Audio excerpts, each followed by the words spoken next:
All right, Craig, on to another question that people ask us. What is SEO and performance like on HubSpot compared to WordPress? Let's talk about this through a couple of lenses. The SEO tools, I think HubSpot's SEO tools are really good.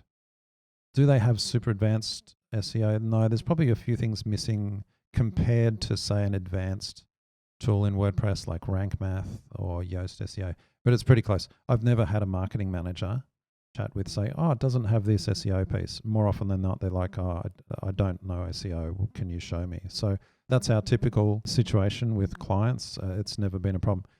And I can tell you, you and I have both done a fair bit of SEO in the past. I wouldn't call myself an SEO expert these days, but for a while there, that's how I started. I was an SEO consultant. So a lot of the stuff I'm seeing in HubSpot now it's actually there. It's world class, the SEO tools. And we actually have a whole course coming out in our HubShots community actually later this month, just focused on the SEO tools in HubSpot. So check that out if you want to get the details.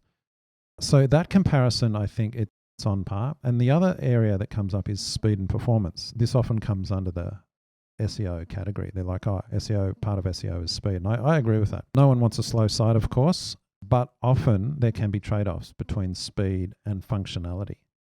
So if you've got a very heavy site, it's got all kinds of calculators and interactions on the page, that'll slow it down. If you're embedding Google Tag Manager and it's inserting a whole lot of scripts, that will probably slow it down.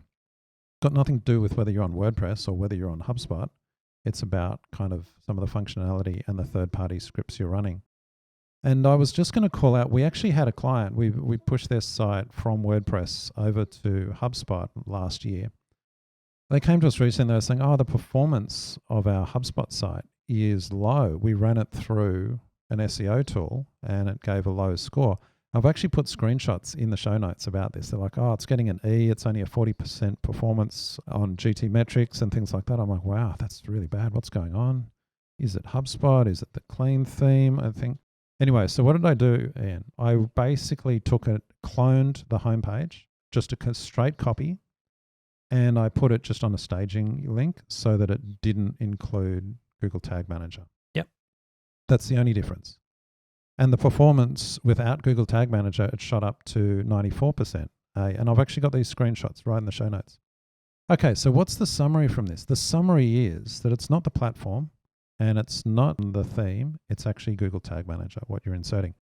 And so then what did we do? Well, we went through Google Tag Manager. What do you insert? Oh, we've got Hotjar tracking here, and we've got this pixel, and we've got a Reddit lead conversion pixel. We've got all these other pixels on there. All right, oh, okay.